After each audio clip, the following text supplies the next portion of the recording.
जय श्री राम दोस्तों। दोस्तों, दीपावली के बाद सोचा था कि छठ मैया पे बढ़िया वीडियो बनाऊंगा, लेकिन तबीयत थोड़ा अस्वस्थ हो गया, इसके लिए वीडियो नहीं बना पाया। इसके लिए मैं आप लोगों से क्षमा चाहता हूँ। दोस्तों, आज मैं आप लोगों को एक ऐसे स्थान पर लेके आया हूँ जहाँ पे छठ पूजा के दिन छठी मैया के लाखों भक्त यहाँ पे इकट्ठा होते हैं। और ये छठ पर्व, सबसे बड़ी बात, एक आस्था का पर्व है। और ये आस्था जागती कैसे है, और छठी मैया का पूजा हम क्यों करते हैं, उनका फल क्या है। अब कभी मौका मिले आप लोग तो छठी मैया के किसी भी घाट पे, आपके अड़ोस पड़ोस में कहीं भी छठ पूजा होता हो, आप वहाँ पे जाइए, आपको समझ में आ जाएगा कि छठ पर्व है क्या। दोस्तों, मैं आज आप लोग से मैं अपने जीवन के बारे में बताऊंगा कि छठी मैया हमारे लिए क्या है। उसे हर किसी के पास कहते हैं ना कि मेरी एक माँ है, लेकिन दोस्तों मेरी दो दो माँ है। एक जिसने मुझे जन्म दिया और एक दूसरी माँ है छठी मैया। बट आप लोगों को मैं स्टोरी बताता हूँ, मैं ऐसा क्यों कह रहा हूँ कि मेरी दो माँ है, दूसरी माँ मेरी छठी मैया है। तो दोस्तों, मैं जब मेरे पिताजी मिलिट्री में थे और रिटायरमेंट के बाद झारखंड के टाटा नगर, जो कि पहले बिहार में था, टाटा नगर में वो जॉब करने लगे और टेल्को कंपनी में नौकरी लग गई उनकी। संयोग से मेरा जन्म भी टाटा नगर में हुआ, यानी कि बिहार में हुआ, और आज के समय में वो झारखंड में है, टाटा नगर जमशेदपुर। हम लोग की पढ़ाई लिखाई भी वही हुई, हमारे सभी भाइयों की पढ़ाई लिखाई वहीं पे हुई। गुलमोहर हाई स्कूल वहाँ पे है, आज़ाद मार्केट के पास, वहाँ पे हम लोग पढ़े। तो दोस्तों, मैं जब 3 साल का था और मेरे पेट में एक ऐसी पीड़ा होती थी कि मेरी माँ बड़े बड़े हॉस्पिटल में, टाटा का खुद का हॉस्पिटल, बहुत बड़ा हॉस्पिटल था, वहाँ लेके जाती थी। डॉक्टर परेशान थे कि ऐसी कौन सी बीमारी है, वो पकड़ नहीं पा रहे थे मुझे क्या हुआ है। तो दोस्तों, मेरे पड़ोस में एक महिला रहती थी, उसने मेरी माँ से कहा कि बहन जी, आप छठी मैया का व्रत धारण करिए, छठी मैया का व्रत पूजा चालू करिए, और शायद छठी मैया आपके बेटे का स्वास्थ्य ठीक कर दे।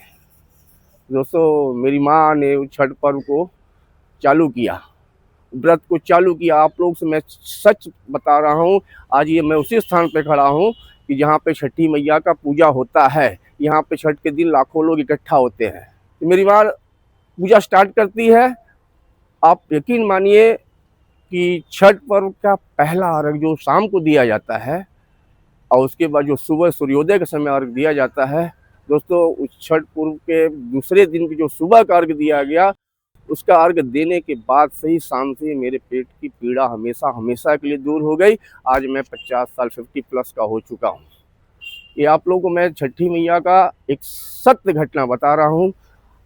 आप लोग कोशिश करिए कि छठ पर कहीं भी हो रहा हो, वहाँ पे जाइए। अच्छा, आप लोग एक बहुत खास बात मैं बता रहा हूँ कि छठ पर्व के दूसरे दिन, पहले दिन नहाए खाए के बाद जो दूसरे दिन खरना होता है, ये खरना का महत्व बहुत बड़ा होता है। मेरी माँ सारा दिन व्रत थी और शाम को गुड़ और खीर, यानी कि दूध और चावल में गुड़ मिला के खीर बनाती है, पकवान बनाती है, और रोटी बनाती है, पूड़ी बनाती है। और वो जो खरना का जो प्रसाद होता है दोस्तों, उसको एक आप लोग भी कोशिश करिएगा कि आप लोग को भी जीवन में एक बार वो टेस्ट करने को मिले। आप लोग खरना का प्रसाद खाइए। और कहावत है कि छठी मैया खरना के दिन ही हमारे घर में प्रवेश कर जाती हैं। जिस घर में व्रत रखा जाता है, छठी मैया उसी दिन से उस घर में प्रवेश कर जाती हैं। तो आप लोग भी कोशिश करिए, खरने का प्रसाद कहीं मिले तो खाइए। और तीसरे दिन, यानी जिस दिन सूर्यास्त के समय, यानी ढलते सूरज का जब लोग पूजा करते हैं, जो तीसरे दिन एक प्रसाद बनाया जाता है, हमारे बिहार के भाषा, हमारे यूपी की भाषा में, महाराष्ट्र की भाषा में उसे ठेकुआ कहते हैं। वाह, अद्भुत प्रसाद होता है दोस्तों। आप 56 भोग छोड़ देंगे, जिस समय वो प्रसाद आपके हाथ में आएगा, आपको ऐसी फीलिंग आएगी कि आप तो बहुत प्रसाद खाए होंगे।